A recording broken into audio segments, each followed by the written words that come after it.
So guys, can we have a round of applause for our first guest speaker, Georgina Laidlaw. Thank you, Georgina. Hello. Thank you so much for coming tonight. This is great to see so many people interested in content, interested in words. And I personally feel that our time is the most valuable thing that we have, so I really appreciate you giving me your time. And so I will try and give you something valuable through my presentation tonight. So my presentation is called Strange Animals, and we will see why that is in a second. And you can see there I've used a few little talking marks around art. I don't know the art. Copywriting being an art, I don't know. I'm a copywriter. I don't think we should really take it that seriously. But when I was preparing for this presentation, I was thinking, for a copywriter, this is a really big topic. Because as well as being a copywriter, I'm an English teacher. I teach English as a second language. And so the power of words to me is much greater than copywriting. Words aren't just what we write, they're what we say, and we kind of have to walk the talk as well. So they kind of impact on what we do. So I'm going to look at this topic. First, I'll be looking at the power of words, because I feel that's a big issue. And then we'll be looking at copywriting further down the track. So those are very different ends of the spectrum. Power of words, big deal. Art of copywriting, tiny, tiny micro deal. In between, this big space. And that will be filled in a moment by Hannah, who will be talking about content strategy and that kind of stuff. So let's begin with the power of words.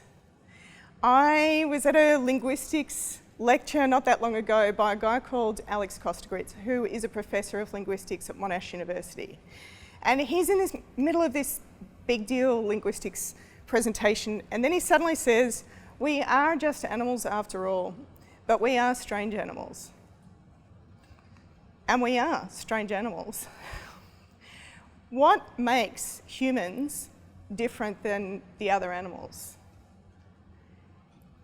When you ask yourself that question, you might come up with a lot of different answers. Well, we talk on phones and they don't. We send people into space and they don't. We write copy and they don't. And that last point is probably a bit of a key. One of the things that humans have that animals don't have is language. I know what you're thinking. I can talk to my dog. My cat and I, we communicate. Yes. Animals have communication systems, but they're called communication systems. And they're different from what humans have, which is language, in 4 ways. So originally, people thought there were 13 different ways that language and animal communication systems were different. Now we've narrowed it down with research to 4. So the 4 things that language has that ACSs don't have are displacement, productivity, cultural transmission, and duality. I'm not going to go into all those, great news. But the first one there, displacement, is important. One of my favourite linguists is this guy, Derek Bickerton, who died this year at the age of 92. He wrote this book, More Than Nature Needs, maybe about 5 years ago. So this was the culmination of a lifetime of linguistics research. And he wrote this book because he was trying to understand and formulate a theory for why humans have language in the first place. Because as we can see, we're sitting in a room that we have constructed. There's these crazy lights, there's people with video cameras. This is going to be a podcast. It will be broadcast to people all over the world. We don't need this to survive. This is not a biological imperative. And natural selection, if we believe Darwin's theory of natural selection, we don't need all of this. So why do we have this facility which is so much greater than survival requires of us? This is what he was trying to answer, and he believes the key reason, the spark for developing language, which is so much greater than we actually need for survival, is displacement. Displacement is our ability to communicate about things that aren't here now. And if we think about human creativity, it really depends on displacement. Imagination depends on displacement. So we can be talking about things that are not here. Your cat is talking to you about wanting food. It wants food, it wants to sit on your lap, it wants to go outside. These things are in the present. But humans are the only animals that vocalise about displacement. Two other animals, exciting animals, I know, are we understand that they're able to use displacement in a communication system, but it's movement. So not through speaking, not through vocalisation, not through what could eventually become a language. So if we think about this in the context of tonight's topic, what is the power of words? Words make us human. This is the only thing that separates us from the animals. Our ability to vocalise, to displace, allows us to think and to create. And all of you guys here are creatives.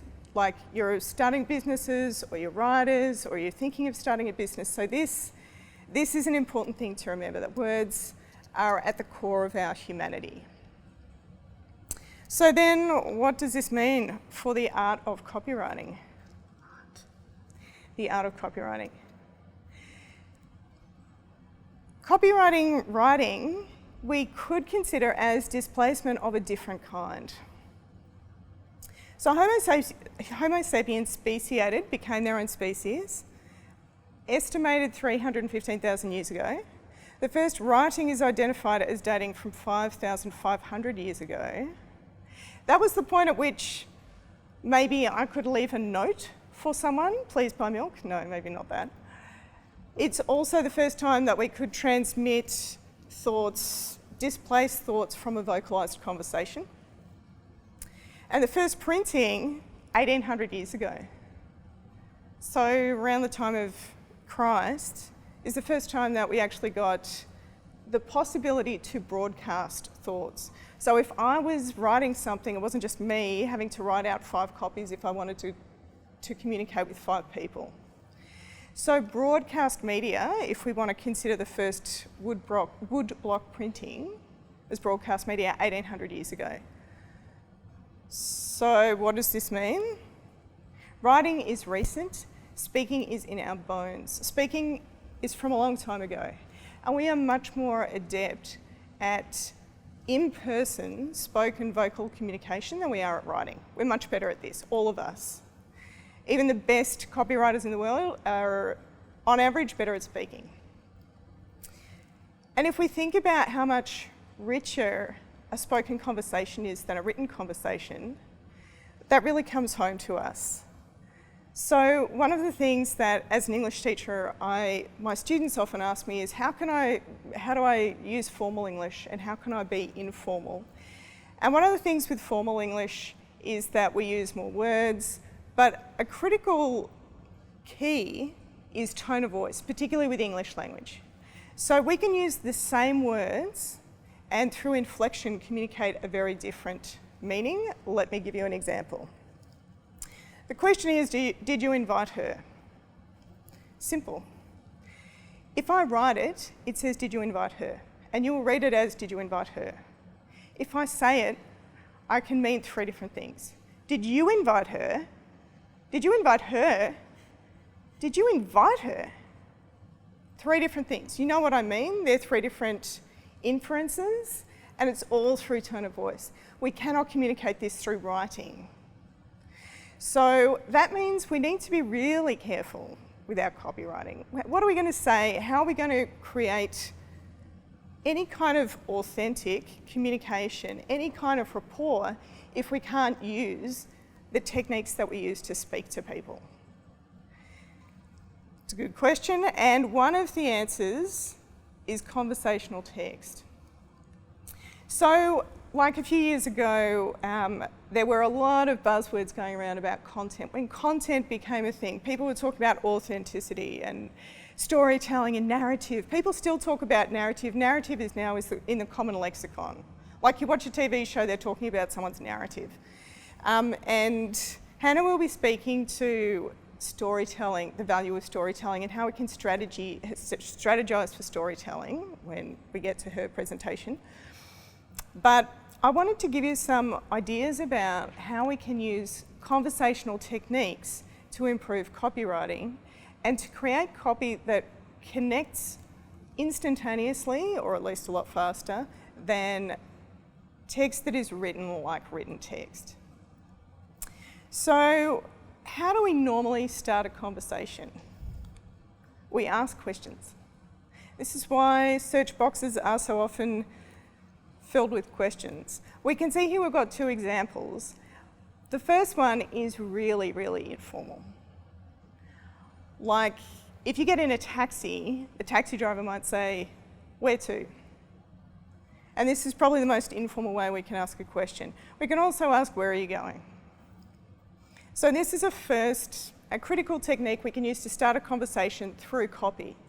We can do it in a video script, we can do it through text on a page, we can do it in a product interface. So asking questions is pretty important.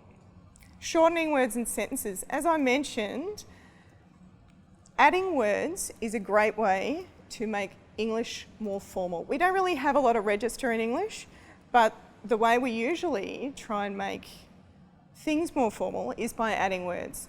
If I'm sitting next to my sister on a bus and it's hot, I'm going to say to her, "Can you open the window?" If I'm sitting next to any of you on a bus, I'm going to say, "Excuse me, I'm so sorry to interrupt, but would you mind opening the window?" So suddenly this question, which is like 4 or 5 words long, becomes 4 times as long.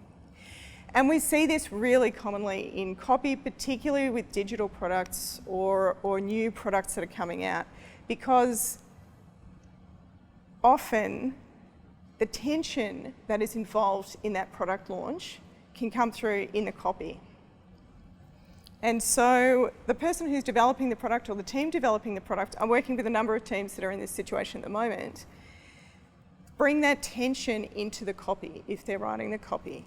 And so you get these really long sentences because they're like, "We really, really want you to like the product and we really hope you like it and we're a little bit worried about maybe you won't like it, so let's add a few more words in here." And this is a really good example. I don't think Fitness First is necessarily in that boat, but I cannot understand why this sentence is so long. Like, this is crazy. We can shorten it to get great results faster with an expert personal trainer. Now, you may think that's not much of a benefit, actually. That's not very unique. That doesn't sound very exciting. If shortening your sentences draws your attention to the fact that actually this benefit is pretty generic, that's probably a good thing. You need to look further for more unique benefits or a different way to position the value that you're presenting.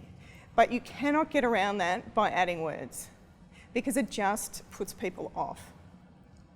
And no one will read it. That sentence is split over 2 lines. It's just crazy, crazy talk.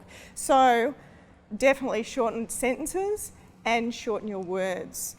The advantage of shortening words is that you will reduce the reading level of your text.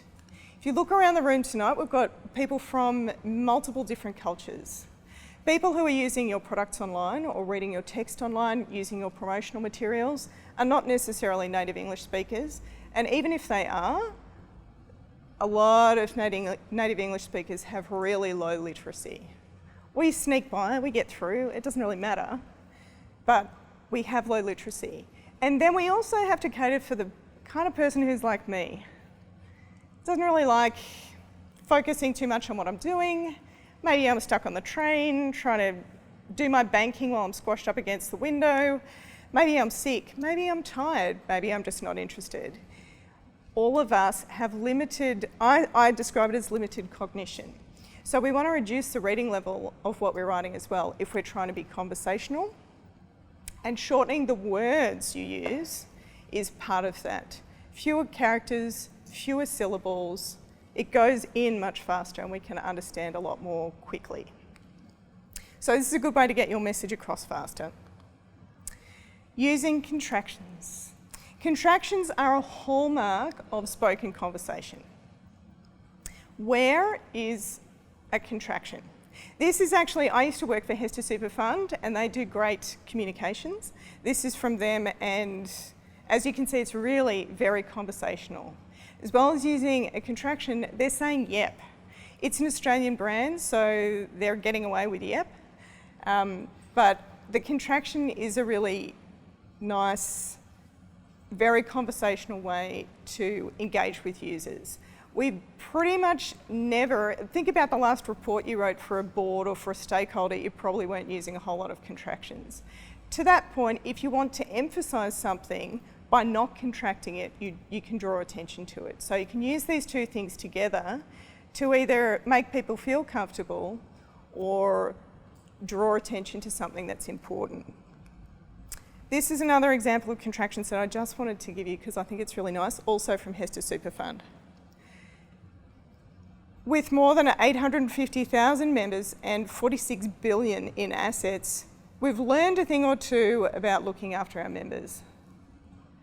So this is a really nice way to give your credentials. It's a good example. Giving credentials, big deal credentials, and then using conversational text to make it feel a bit more intimate or like we're having a conversation. Since users want to have a conversation, and since super is a big, scary, ugly thing that no one wants to deal with, this is a nice way to get people starting to feel comfortable about what the product is and what it offers. And the last one is a bit of a catch-all. Using natural language. This is, I don't know what's going on in the cinema industry. If anyone works for a cinema company, we probably need to have a bit of a talk. But cinema websites, for some reason, use really formal English, and I can't understand why it is. When I think of going to the cinema, like I live in the country, when I go to the cinema, I'm not getting dressed up, like I'm wearing my Ugg boots.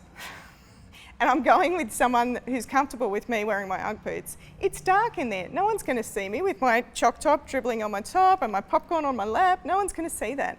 So I want to feel kind of cozy and intimate and friendly in the cinema. So I'm thinking rather than this lengthy, very formal language for how to use the interface, which is a problem in itself, you don't want to use words to make up for design flaws or design issues or interaction design issues. But even still, we could probably just say choose a cinema to see what's on, like it's not that hard. And when we listen to that, choose a cinema to see what's on, that's the kind of thing we would say to each other. Well, do you want to see a movie? Yeah, what's on? So to be a good copywriter and to come up with good conversational text, you need to be able to listen. You need to be a really good listener. So listen to what people say, and I would say read novels as well, to understand how dialogue is written, to communicate in a really conversational, vocal kind of way. And there's just one more there, which is, again, crazy talk. So, like this, the first couple of sentences, fine, no big deal, like, makes sense. But then the call to action, we can assist you with your inquiry, click here to find out more. Firstly, that's ungrammatical. Those are two sentences. You don't separate two sentences with a comma. But apart from that, it can just say, we can help, find out more. Like, why is it so complicated? I don't know what happens there. It all falls apart. Don't let it fall apart at your calls to action. Calls to action are a really great place to use some conversational language because it makes people feel like they want to respond, they want to interact. So that's it in a nutshell. Thanks so much for your time. I hope it's been valuable.